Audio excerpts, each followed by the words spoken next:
유다서 1장 10절로 16절. 믿음의 암초를 조심하라. 할렐루야. 이번 시간에 믿음의 암초를 조심하라, 이런 말씀을 가지고 말씀을 나누고자 합니다.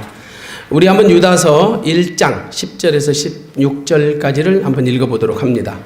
이 사람들은 무엇이든지 그 알지 못하는 것을 회방하는도다. 또 저희는 이성 없는 짐승같이 본능으로 하는 그것으로 멸망하느니라. 화 있을진지 이 사람들이여 가인의 길에 행하였으며 삭설 위하여 발람의 어그러진 길로 몰려갔으며 고라의 폐역을 쫓아 멸망을 받았도다. 저희는 기탄 없이 너희와 함께 먹으니 너희의 찬의 암초요 자기 몸만 기르는 목자요 바람에 불려가는 물 없는 구름이요 죽고 또 죽어 뿌리까지 뽑힌 열매 없는 가을나무요 자기의 수치의 거품을 뿜는 바다의 거친 물결이요 영원히 예비된 캄캄한 흑암에 돌아갈 유리하는 별들이라. 아멘. 우리가 믿음 생활하다 보면 우리들 주변에 예기치 않게 신앙의 장애물들이 참 많습니다. 걸림돌들이 많습니다. 다만 이 장애물들을 오늘 저는 본문에서 암초라는 단어를 가지고 적용하고자 합니다. 우리가 믿음에 방해하는 그 암초들이 다양하게 우리들 주변에 널브러져 있습니다. 그래서 유다서는 그 가만히 들어온 사람 몇이 있어서 경고하는 차원에서 기록된 말씀입니다. 왜냐하면 복음과 은혜를 자꾸 변질시키는 세력들이 은밀하게 그 교회 안에 침투해 있기 때문입니다. 분명히 보면 유다서 1장 4절에 보면 이는 가만히 들어온 사람 몇이 있습니다. 저희는 옛적부터 이 판결을 받기로 미리 기록된 자니 우리 주 예수 그리스도를 부인하는 자니라. 가만히 들어온 사람이라고 있어요. 근데 베드로후서 2장 1절에 보면 가만히 끌어들인 자가 있어요. 거짓 선자들이 가만히 끌어들인 자가 있고, 오늘 유다서에 나오는 이 사람은 가만히 들어와 있는 사람이에요. 어찌 보면 자기가 스스로 들어온 사람이죠. 아무튼 여러 유형의 이단들이 복음을 방해하는, 은혜를 방해하는 세력들이 있을 수 있다라는 거죠. 역시 이 유다서의 기록하는 것은 성도에게 단번에 주신 믿음의 도를 위하여 힘써 싸워야 할 필요를 느껴서 편지를 쓴 겁니다. 믿음을 방해하는 암초를 헬라어로는 스필라데스. 이 스필라데스 원어적인 뜻은 흠집이 난 보석이란 뜻입니다. 혹은 배가 자초질 정도로 잠겨있는 바위라는 뜻입니다. 여러분, 보석은 보석인데 흠집이 나 있어요. 그 가치가 완벽하게 떨어져 버립니다. 저는 이걸 한번 직접 경험을 해봤어요. 정말 가치 있는 보석을 저는 봤어요. 근데 막상 예전에 전당포 있었잖아요. 그 전당포에 가서 상당히 많은 돈을 주고 맡길 수 있는데도 이게 보석에 스크래치가 나가지고 정말 상상할 수 없는 돈, 불과 얼마 안 되는 돈으로 전당포에서 빌려봤던 경험이 있습니다. 그 값비싼 보석이 스크래치가 나니까 아무것도 아니더라고요. 우리도 믿음도 똑같아요. 교회라는 공동체 속에 가만히 들어와서 마치 양 곁에 염소 같은 모양으로 비슷하게 생겼는데 결국은 스크래치가 나 있으니까, 마음이 상처가 되고 흠이 있고 점이 있고 티가 있으니까 전혀 은혜하고는 상관없고 복음과는 상관없이 우리 신앙의 암초가 있을 수 있다는 거죠. 오늘 사실은 생각하지 않게 이런 부류의 사람들이 교회들마다 참 많습니다. 여러분, 우리가 암초가 왜 두려운가? 밖으로 드러나지 않기 때문에 그렇습니다. 밖으로 드러나면 얼마든지 그 치유할 수 있는 방법들이 있으나 하다못해 질병도 마찬가지예요. 밖으로 외상은 우리가 쉽게 발견하고 쉽게 치유가 가능합니다. 그러나 우리 안에 잠복되어 있고 보이지 아니하는, 마치 스필라데스 같이 잠겨져 있는, 감춰져 있는 이런 암초들은요, 이런 질병들은 참 고치기도 힘들고 발견하기도 힘듭니다. 믿음의 암초도 같은 차원에서 우리가 같은 맥락에서 이해할 수 있다고 생각합니다. 항해하는 사람들이 배를 항해할 때 가장 무서운 것은 비바람, 풍파 이런 게 아니래요. 비바람이 치면, 풍파가 치면 운행 안 하면 되는 거예요. 근데 정말 무서운 것은 그 바닷속에 감춰진 암초들, 언제 어떤 봉변을 당할지 모르잖아요. 마찬가지예요. 우리가 여러분 노골적으로 교회 공동체 속에 내가 2단위, 3단위 하고 들어온 세력들은 얼마든지 표시가 나기 때문에 우리가 커버해낼 수 있다고요. 근데 잠복되어 있는 사람들, 은밀하게 침투해 있는 사람, 가만히 들어와 있는 사람들, 이런 세력들은 정말로 발견하기도 쉽지 않을 뿐더러 또 발견해가지고 치유하기도 굉장히 어렵습니다. 이런 믿음의 암초들이 교회들마다 상당히 많이 있다라는 거죠. 여러분의 교회가, 우리 교회가 여러분 건강하다고 생각하지만 실질적으로 복음과 은혜에 방해가 되는, 장애물이 되는 이런 암초들이 얼마든지 있을 수 있다. 저는 이 암초의 성격을 세 가지로 구분해 보려고 합니다. 요한 1서 2장 16절 같이 한번 읽어봅니다. 이는 세상에 있는 모든 것이 육신의 정욕과 안목의 정욕과 이생의 자랑이니 다 아버지께로서 쫓아온 것이 아니요 세상으로 쫓아온 것이라. 예, 세상으로 쫓아온 것. 저는 내 나름대로 죄를 구성하는 세 가지 요소가 있다고 생각해요. 그건 육신의 정욕과 안목의 정욕과 이생의 자랑. 이 세 가지가 하나로 결집돼 가지고 죄라고 하는 상품이 만들어진다고 저는 생각해요. 항상 가장 먼저 우리 안에 있는 육신의 정욕, 내 안에서 자생적으로 발생되는 믿음의 암초 같은 것들이죠. 이것으로만 교회가 완전히 형성되는 건 아니라고 생각합니다. 밖으로부터 우리 안에 들어오는 또 죄성이, 바이러스가 있어요. 그게 안목의 정욕이에요. 육신의 내 안에 잠복되어 있는 죄성들이 밖으로부터 들어오는, 시야를 통해서 들어오는 안목의 정욕을 타고 들어와서 결국은 이생의 자락을 하는 그 상품이 만들어지는 거예요. 얼마든지 우리가 볼 수 있어요. 여러분 실제적으로 육신의 정욕이 다 나쁜 건 아니에요. 그렇잖아요. 식욕, 성욕, 수면욕, 인간이 가지고 있는 기본적인 욕구들이에요. 이 욕구 없나요? 있을 수 있죠. 있어야 하죠. 근데 이것이 안목의 정욕과 만났을 때 죄가 만들어지더라고요. 그 대표적인 예를 저는 성경에서 찾아볼 수가 있습니다. 자, 한번 예를 들어서 에서가 보십시오. 에서의 식욕이, 에서가 사냥 갔다 와서 얼마나 배고파요. 식욕이지요. 인간은 누구나 식욕이 있죠. 근데 그 식욕이 그 야곱이 끓이고 있는 팥죽 한 그릇에 이 안목의 정욕을 타고 들어와 버린 거예요. 그러니까 눈에 뵈는 게 없죠. 결국은 눈에 뵈는 게 없어요. 그래서 거기서 장자권을 거래하게 돼요. 결국은 이 장자권을 판 것은 하나님 앞에 상당한 범죄 행위가 되는 거죠. 하나님의 거룩성을 회방하는 거고 하나님이 주신 믿음의 사명을 헐값으로 거래하는 이런 죄가 열매가 되는 거예요. 자, 다윗 같은 경우도 보십시오. 다윗 안에 가장 기본적인 성욕이 있었어요. 그 성욕이 밧세바라고 하는 안목의 정욕을 만나가지고 간음죄가 되는 거예요. 밧세바 여인을 안목의 정욕을 타고 이생의 자랑이 만들어진, 간음죄가 만들어지는, 열매가 맺히게 되는 그런 케이스죠. 그런 사례들은 아담의 선악과를 보도 금방 알 수 있습니다. 창세기 3장 6절에 보니까 먹음직하고 보암직하고 탐스러웠다. 이것이 육신의 정욕과 안목의 정욕과 이생의 자랑을 다 대변하고 있는 것들이죠. 예수님의 광야에서 시험당하실 때도 유혹당하실 때도 마찬가지죠. 돌들을 명하여 떡덩이가 되게 하라. 이 육신의 정욕입니다. 성전 꼭대기에서 뛰어내리라. 안목의 정욕입니다. 천하만국을 보여주며 자신에게 경배하라. 이생의 자랑입니다. 이와 같은 코스들을 거치면서 실질적으로 우리 안에 그 있는 육신의 정욕과 세상에로부터 들어오는 안목의 정욕을 타고 이생의 자락이라는 죄의 상품이 어찌 보면 열매가 맺혀지는 겁니다.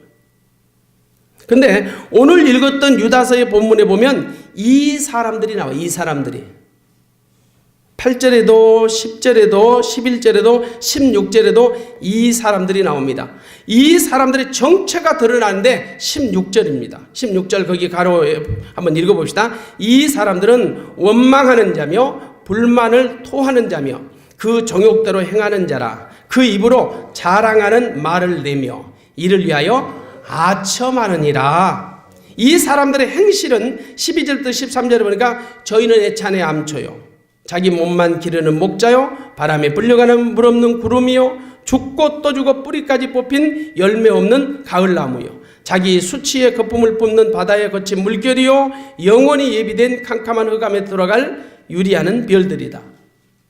이 사람들의 정체를 우리가 알아야 합니다. 이 사람들이 누구냐 말이에요.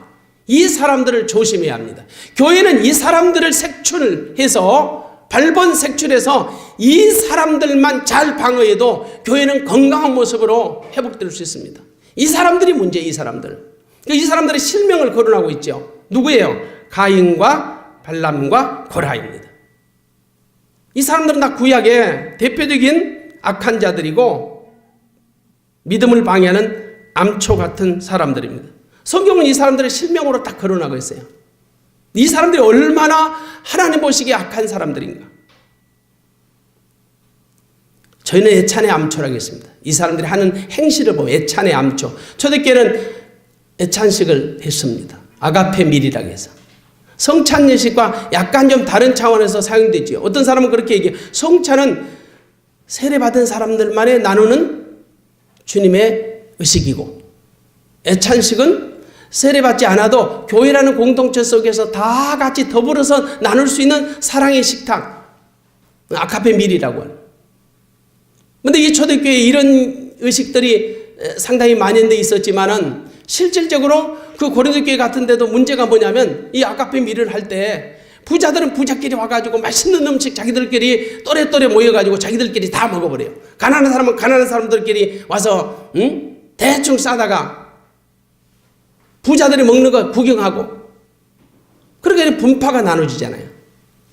그래 교회가 얼마나 여러분 웃음꼴이 돼요. 결론적으로 이 사람들이 문제예요.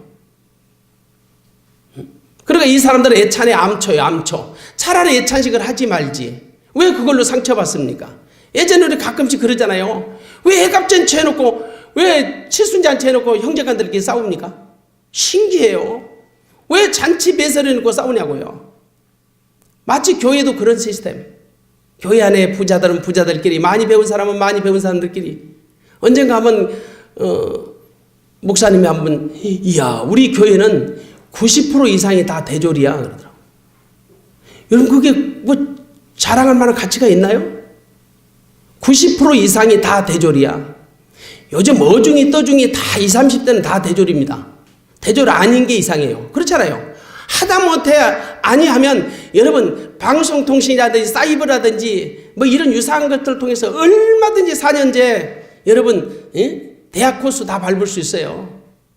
어찌 보면 예전에 초등학문이나 똑같은 거예요. 실질적으로. 그거 그렇게 자랑할 거예요. 그러면 교회 안에 여러분 그 가끔씩 제가 그런 얘기를 해요. 당신의 교회가 다 대졸짜리라면 고졸짜리들은 못 붙어 있지요. 고졸짜리가 어떻게 붙어 있어요? 중졸짜리가 어떻게 와서 그 교회에서 하나가 될 수 있나요? 왜 다 대졸때리라고 다 대학교 다닐 때 했던 용어 쓰고 뭘 전공했냐고 쌓고 자기들끼리 그런 숙달된 언어를 가지고 대화를 나누다 보면 상대적으로 여러분 중졸, 고졸들, 뭐 초졸들 이 사람들 어떻게 하겠어요? 교회가 그 사람들 다 수용해야지요. 물론 뭐 의미야 수준 높은 교회라는 것을 자랑하고 싶어서 그런 의도에서 했지만 저는 그게 썩 그렇게 바람직하게 들리질 않아요. 교회는 아무나 와도 줬어요. 누구나 와도 줬어. 다 수용하고 포용해서 정말로 주님의 사랑을 전할 수 있는 것이 진짜 교회야지. 우리는 무슨 뭐 특정한 사람들만. 예전에는 연예인들 교회, 뭐 군인들이 한 특수 집단 속에 군인들의 교회 있을 수 있는 겁니다. 체육인들의 교회, 또 어떤 데는 정치인들만 모이는 그런 교회. 약간의 칼라는 좀 다를지라도 그런 교회 있을 수 있죠. 그러나 여러분 일반 속에서 우리가 대졸자리들만 모이는 교회라고 해서 썩 그렇게 하나님 보실 때 그런 건강한 교회일까요? 고민해볼 문제잖아요. 그럼 그 사람들은 다 대졸자리만 찾아서 전도해야 할까요? 있을 수 없는 거예요. 자, 그런 차원에서 봤을 때 정말로 우리가 이 애찬의 암초 같은 좋은 일을 하면서도 불구하고 교회에 큰 손해를 입히고 손상을 입히고 주의 몸된 교회에 아픔을 주는 이 믿음의 방해꾼들, 걸림돌들이 많이 있다라는 거야. 자기 몸만 기르는 목자입니다. 이 사람들은. 자기 배를 채우는 사람들이요. 바람에 불려가는 물 없는 구름입니다. 여러분 구름이 있으면 비가 온다는 거 상상해 보세요. 아 비가 올 줄로 생각했는데 바람이 와가지고 싹 구름을 걷어가 버려요. 얼마나 여러분 소망이 사라집니까? 교회 안에 이 사람들이 그런 역할을 한다는 거예요. 죽고 또 죽어 뿌리까지 뽑힌 열매 없는 가을나무. 나무의 특징은 가을나무는 수확이고 열매고 소득이잖아요. 근데 여러분 죽은 나무에서 뭘 거둘 수가 있겠습니까? 바로 이 사람들이 교회 안에 그런 역할을 했다는 겁니다. 자기 수체의 거품을 뿜는 바다의 거친 물결. 여러분 파도가 그렇게 이뻐도요. 파도가 쫙 들어올 때 밀물로 들어올 때 가서 보세요. 산도 멀리 봤을 때 이쁘죠. 그 속에 직접 산 속에 들어가 보면요. 소똥, 쥐똥, 사람똥 별거 다 있어. 오물, 쓰레기, 잡동산이. 적당한 선에 있을 때 사람도요. 좀 알듯 말듯 할 때 멋있는 거죠. 너무 많이 알아버려도 문제고 산도 마찬가지예요. 여러분 밀물, 썰물도 바닷가도 그 좀 멀리 떨어져서 봐야 이쁘죠. 막상 가서 보세요. 이 더러운 것들이 자기의 모든 허물들이 다 밀려오는 것처럼 마치 이 사람들의 역할이 그랬다는 거예요. 영원히 예비된 캄캄한 흑암에 돌아갈 유리하는 별들도 다 자기 자리가 있잖아요. 이 유리하고 방황하는 거예요. 쉽게 말해서 사명을 감당하지 못하고 자기 위치와 존재와 자리를 찾지 못하는 이런 사람들. 이 사람들은 가인과 발람과 고라라는 겁니다. 그래서 저는 이 사람들을 세 가지 암초로 본 거예요. 첫 번째, 가인의 암초. 가인은 육신의 정욕을 쫓아 살았던 대명사입니다. 알다시피 가인은 아담의 장남이요 아벨의 형입니다. 그런데 하나님이 가인의 제사를 연락하지 않으니까 아벨을 잡아 죽입니다. 아니 자기 제사 하나님께서 연락하지 않았다고 왜 괜히 쓸데없이 자기 하나밖에 없는 동생을 죽입니까? 이게 뭘까요? 이게 인간의 시기요. 정욕이요. 우리 안에 감춰져 내재된 이 더러운 시기, 질투, 미움, 욕망 이런 것들을 대변하고 있지요. 그러니까 실질적으로 가인은 육신의 정욕을 대변할 만한 이런 범죄예요. 그래서 가인은 실질적으로 자기 동생에 대한 상대적인 비교의식을 느낀 겁니다. 상대적인 박탈감을 느낀 겁니다. 이게 시기심이 되고 질투가 되는 거죠. 이 시기는 육신의 정욕이에요. 육신의 정욕은 사단이 우리에게 주는 겁니다. 사단의 소욕이에요. 근데 의외로 교회 안에 이런 부류의 사람들이 은근히 있더라고요. 시기하고 질투하고. 아니 남의 여러분 예쁜 꽃 올려놨으면 잘했다고 박수 쳐주면 돼요. 근데 뭐 시대에 안 맞니? 환경에 안 맞니? 저는 우리 교인들한테 가끔 그런 얘기해요. 기왕에 끝난 일이라면 절대 타치하지 말아라. 부정적으로 얘기하지 마라. 항상 제가 가르치는 거예요. 그냥 머리 오늘 하고 왔으면 예쁘다고 너무너무 예쁘다고 이 분위기에 너무 맞다고 이쁘다고 칭찬해 줘야지. 영 아니야. 아이고 권사님 영 아니야. 아우 그건 너무 언밸런스해. 오늘 어디서 그런 파마를 했어? 달라집니까? 그 사람 가서 고칠까요? 아니요. 기왕에 끝나버린 일이라면 박수 쳐주고 잘했다고 칭찬해줘서 위로와 소망과 격려를 주는 것이 이게 믿음 생활이죠. 근데 아니에요. 사람들은 은근하게 자꾸 어떻게 쓰든지 그걸 끌어내리려고 하는, 이게 다 인간이 가지고 있는 육신적인 정욕이에요. 그 가인이 그런 케이스입니다. 이 가인의 소욕은요 육신의 소욕이에요. 그 육신의 소욕은 사단이 주는 소욕이죠. 괜히 성질나니까 옆에 그대로 화풀이해. 아니 부부싸움하고 신나게 출근하다가 괜히 쓰레기통 왜 차고 가. 그래요. 의외로 그렇습니다. 요즘 와서는 여러분 참 진짜 육신의 정욕에 갇혀 사는 사람들이 많다. 나무 괜히 차 긁어버리고 가. 이게 다 육신 안에 가지고 있는 그 미움, 시기, 질투, 이 상상할 수 없는 일들이 우리들 주변에 사실상 있다라는 거예요. 육신의 소욕은 하나님과 원수가 되고 성령의 소욕을 거스립니다.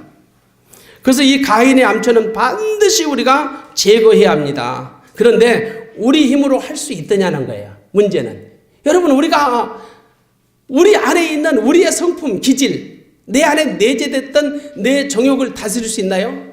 정말 안 돼요. 저도 평생의 숙제가 있다면 혈기인데 이 혈기 좀 제거해달라고 아무리 몸부림을 쳐도 안 돼. 아니 누가 그러냐고 새벽에 여러분 기도하면서 하나님 오늘도 선하고 착하고 정직하고 겸손하게 믿음으로 승리하게 해달라고 기도하잖아요. 죄 지키기 위해서 기도한 사람 있나요? 그러면 여러분 하루 다 마무리했을 때 그렇게 살았나요? 아니에요. 대부분은 실패했어요. 왜 그럴까요? 우리가 하려고 하니까. 우리가 열심히 수고하여 우리의 착한 행실을 쌓아서 우리 스스로 해보려고 하는 의지심에 할 수 없어요. 성경은 오직 하나님의 신으로만 가능하다는 거예요. 응? 하나님의 신으로만 가능하는데 그래서 우리는 내 안에 예수 그리스도가 계신가? 진짜 내가 크리스찬인가? 내 안에 예수 그리스도가 나의 주로, 나의 왕으로, 머리로, 생명으로, 전부로 지금 와 계시는가를 수시로 점검하자는 거예요. 물론 계시다는 믿음 안에 살지라도 우리는 날마다 내 자신을 점검할 필요가 있어요. 정말 수시로 점검해 봐야 합니다.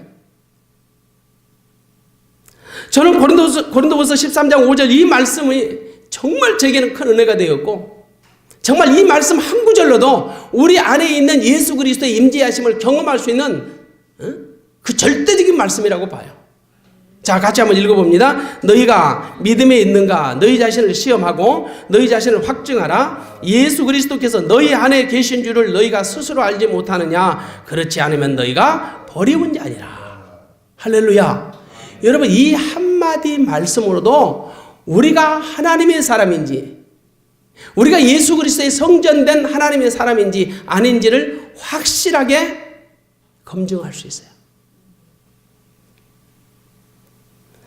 그러므로 우리는 내 안에 계신 주님께 집중하여 주님이 주신 마음으로 살 때 나로 하여금 이기게 하시는 주의 능력으로 육신의 정욕을 다스릴 수 있다라는 거예요. 내 힘으로는 안 돼요. 두 번째 발람의 암초입니다. 발람의 암초는 안목의 정욕이에요. 자, 발람은 알다시피 삭슬 위하여 어그러진 일로 간 거짓 선지자입니다. 민수기서 22장에 이스라엘이 모압 평지에 진을 치고 있을 때 모압 왕 발락이 이스라엘을 두려워하여 부돌 지방에 있는 발람 선지자를 초청해 이스라엘을 저주케 할 모사를 꾸밉니다. 그러나 하나님은 발람에게 가지 말라고 하시고 저주하지 말라고 하십니다. 그런데 발람은 눈에 보이는 은금과 명예를 거절하지 못하고 무려 4번의 밀당 게임을 통해서 거절당하자 발람은 이스라엘이 시딤에 머물 때 모압 여자들과 음행하는 부올 사건으로 미혹을 합니다. 민수기서 22장, 23장, 24장, 25장 여러분 한 사람의 발람 선지자의 이 거짓된 예언에 대해서 무려 22장, 23장, 24장, 25장 5장을 할애할 정도로 중요하게 다루고 있어요. 물론 25장에 와서 이 발람 선지자가 하나님의 음성을 들으면서도 가지 말라, 저주하지 말라 이 음성을 가지고 마음의 갈등을 많이 느끼잖아요. 결국은 이가 어디로? 이 바알부올 사건으로 유혹하는 거야. 그 배우 인물이 분명히 발람이라고 성경은 여러 곳에서 밝혀주고 있어요. 대표적으로 민수기서 31장 16절에 보면 보라 이들이 발람의 꾀를 쫓아 이스라엘 자손으로 부올 사건에 여호와 앞에 범죄케 하여 여호와의 회중에 연병이 일어나게 하였느니라. 결국은 이 바알부올의 사건에 연루되게 했던 장본인 배우 인물이 발람이라는 거예요. 그러니까 여러분 자기 뜻대로 되지 않으니까 결국은 이스라엘 백성들을 저주의 도가니로 은근하게 은밀하게 이끌어가 버린 겁니다. 그래서 성경 뭐라고 하냐 바알에게 부속되었다 그랬어요. 바알에게 부속되었다 이스라엘 백성들이. 민수기서 25장에 보면 바알에게 부속되었다. 부속되었다라는 뜻은 스스로 묶어버리는 겁니다. 스스로 묶어버리는 거예요. 응? 이게 참 무서운 죄더라고요. 실질적으로 단순한 게 아니에요. 다시 말해서 이 바알부올 사건은 발람의 욕심이 만들어낸 더러운 작품이에요. 뭘로요? 안목의 정욕을 따라서 아니 은금을 싸들고 왔다고요. 누가? 모압 장로들과 미디안 장로들이 은금을 싸들고 왔어요. 그것도 아니니까 나중에 그 더 높은 귀족들을 보내가지고 명예를 보장하는 거예요. 권세를 보장하는 거예요. 다 눈으로 볼 수 있는 것들이에요. 안목의 정욕이지요. 그 발람은 그것을 거절하지 못하는 거예요. 말로는 뭐 하나님 앞에 기도해본다고 하지만은 그건 립 서비스죠. 우리 여러분 이런 유사한 죄 참 많이 짓습니다. 내가 다 결정해놨어요. 근데 목사님 기도해 주세요 그래요. 아니 당신은 부산 가기로 표까지 다 끊어놨어. 이번 주일날 부산에 결혼식 가기로. 근데 토요일날 얘기를 하는 거예요. 목사님 제 부산에 다녀와도 될까요? 당신은 표 다 끊어놨어. KTX. 당신은 다 당신 스스로 결정해놨어. 여러분 이게 남의 얘기가 아니에요. 다 우리는 우리 나름대로 다 이 안목의 정욕을 따라서 다 결정해놓고 나중에 가서 미안하니까 하나님 앞에 마치 결제를 받는 것처럼 사후 결제 받는 것처럼 그렇게 위장하고 살고 있더라고요. 어찌 보면 이런 유사한 죄는 바로 안목의 정욕을 통해서 우리 안에 들어올 수 있는 이 발람, 상징적으로 이 발람이 짓는 죄로 저는 그렇게 믿음의 암초를 정의하는 겁니다. 자, 이 발람의 암초는 육신의 눈앞에 보이는 것을 하나님 이상의 가치로 숭배하는 믿음의 암초입니다. 안목의 정욕이 발람의 암초라는 말입니다. 오늘날 이 안목의 정욕을 대표하는 것이 바로 돈입니다. 돈 앞에 장사 없습니다. 여러분 불행하게도 대한민국은요 복권공화국이라는 노명을 쓴 나라예요. 그래서 어떻게 해서든지 일확천금을 꿈꾸는 나라. 로또 아니라도 복권이 제일 많이 발행되고 제일 많이 팔리는 나라. 그렇게 여러분 좋아하는 로또 복권 확률은 800만 분의 1이에요. 응? 여러분 로또 복권이 800만 분의 1. 저도 사봤어요. 몇 번 사봤어요. 근데 여러분 비 오는 날 벼락 맞을 확률이 60만 분의 1. 비 안 오는 날 덜건 대낮에 벼락 맞을 확률이 200만 분의 1. 그러면 여러분 로또 복권 맞는 것이 얼마나 힘든지 알겠죠? 참고하십시오. 응? 여러분 이와 같이 돈 앞에 장사 없는데 가룟유다도 은삼십에 무너지고 아나니아 삽비라도 여러분 성령을 속이면서 무너졌던 그런 사례들 오늘 이 시간에 다 우리가 밝힐 수는 없지요. 오늘날 여러분 저는 교회가 목사가 성도가 정말 돈 앞에서 자유한다면 돈으로부터 자유한다면 나는 우리 영성의 절반 이상을 넉넉히 지킬 수 있다고 생각한 사람이에요. 아니 교회의 거룩한 이 공동체를 훼손하는 것은 실질적으로 물질입니다. 돈 앞에만 투명하면 사단으로부터 공격받을 일이 절반은 줄어든다고 생각합니다. 근데 이 돈이요 다 같은 돈이 아니더라고요. 좋은 돈도 있고 나쁜 돈이 있어요. 돈이 나쁜 게 아니에요. 돈을 사랑함이 일만하게 뿌리가 되는 거죠. 돈이 아니에요. 돈을 사랑하는 것이. 얼마 전에 저는 이런 기사를 봤어요. 여러분도 다 보셨을 거예요. 그 미국 애틀란타에 있는 모하우스 칼리지 졸업식 하는데 축사하는 분이 있었죠. 얼굴 좀 까맣게 생기시면 그분이 바로 로버트 프레드릭 스미스라는 사람이에요. 이 사람이 그 큰 학교가 아닙니다. 모하우스 칼리지니까 그곳에서 축사를 했어요. 이분은 자선사업가고 상당히 성공한 사업가예요. 이 사람이 축사를 하면서 이런 제안을 해요.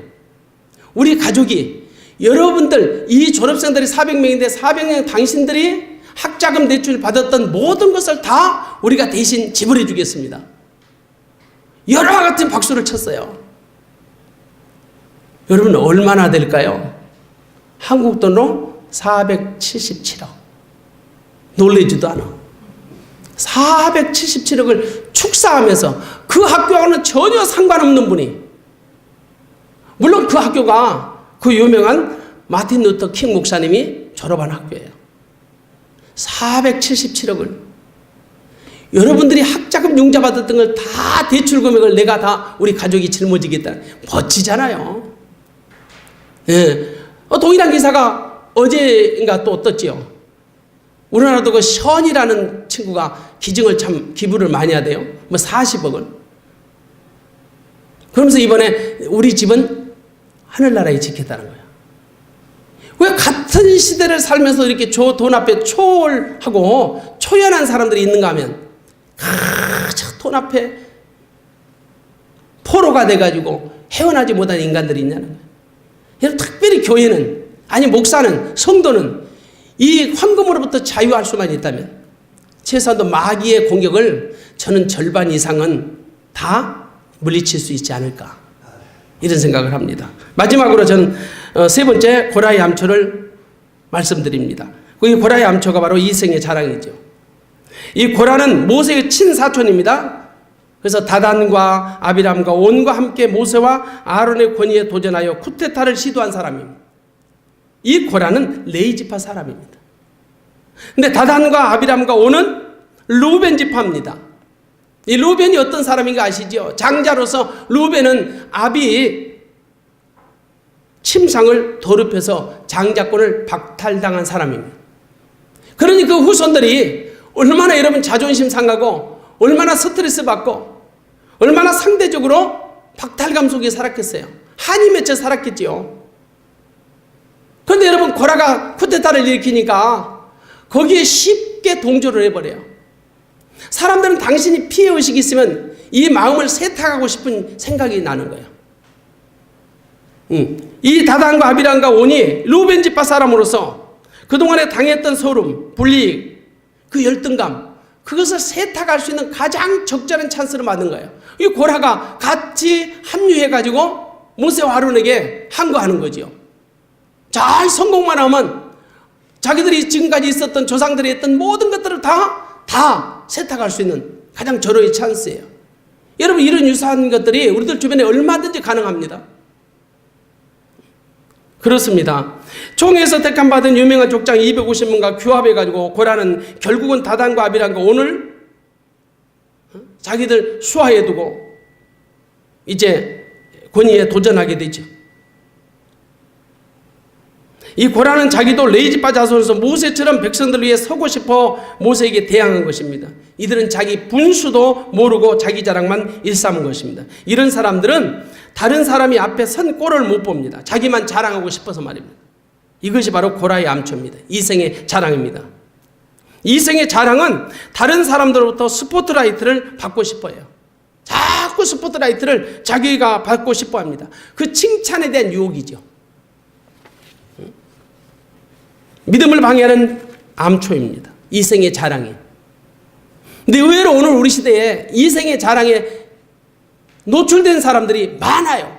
특별히 목회자들도. 명예욕,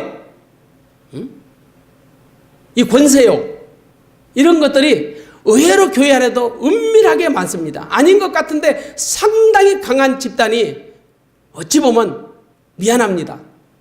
우리 목회자인지 몰라요. 저로부터 시작해서.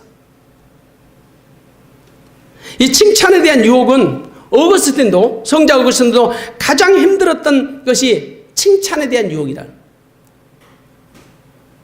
이 고라의 반역으로 말미암아 자신은 물론 가족들과 고라에게 속한 모든 사람들이 산채로 땅밥이 되는 저주를 받았습니다. 그리고 반역에 가담했던 250명의 족장들도 성전에서 분향하는 불로 완전히 소멸되었습니다. 한마디로 저주를 받은 것이죠. 고라의 암초로 말미암아, 이생의 자랑으로 말미암아, 명예와 권세, 그것으로 말미암아. 이들은 교회 직분을 마치 이 사람들은 신분 상승이나 계급으로 본 거예요. 그래서 모세와 아론과 같이 우리도 좀 갇힌 레위지파니까 고라가 생각하기는 우리도 동일한 레벨로 동일선상에서 우리도 한번 리더가 되고 싶다라는 거예요. 그러니까 교회 직분을 계급 상승이라든지 혹은 신분 상승으로 본 거죠. 여러분, 이런 것들이 오늘날 교회를 사실은 어렵게 하고 힘들게 하고 믿음 생활을 방해하는 암초가 되는 거예요. 목사로부터 시작해서 성도 이르기까지 누구도 예외일 수 없지요. 저는 말씀을 정리하려고 합니다. 여러분, 모세와 아론은 하나님이 세우신 자들입니다.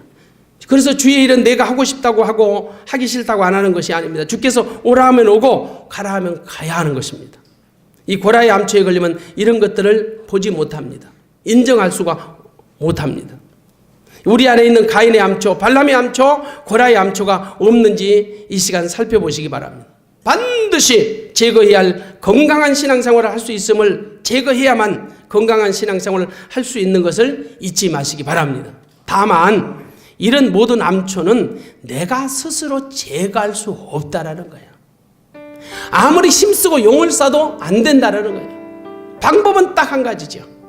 오직 내 안에 나를 성전 삼고 계시는 예수 그리스도 그분으로 인하여 되어지는 것이라는 거예요. 그러니까 우리가 할 수 있는 일은 그분이 내 안에서 내 마음을 주도하시고 이끌어 가시고 통치하셔서 나로 하여금 이 모든 믿음을 방해하는 암초들로부터 자유할 수 있도록 무장해제할 수 있도록 이끌어 가시는 것, 그 일을 위해서 우리는 성령의 생수를 날마다 부으셔서 내 안에서 일하시는 주님을 보고, 여러분 하나님의 임재하심을 경험하고 주님의 나타나심, 주님의 일하심을 내 안에 계신 예수님을 통해서 볼 수만 있다면 오늘 이 세 가지 암초, 육신의 정욕과 안목의 정욕과 이성의 자랑, 이 대표적으로 가인과 발람과 이 고라의 일당들이 지을 수 있는 이런 유사한 범죄로부터 우리의 믿음을 잘 보호할 수 있고, 또 이런 모든 암초로부터 내 자신을 지켜서 하나님의 영광을 돌리는 저와 여러분이 될 줄로 믿습니다.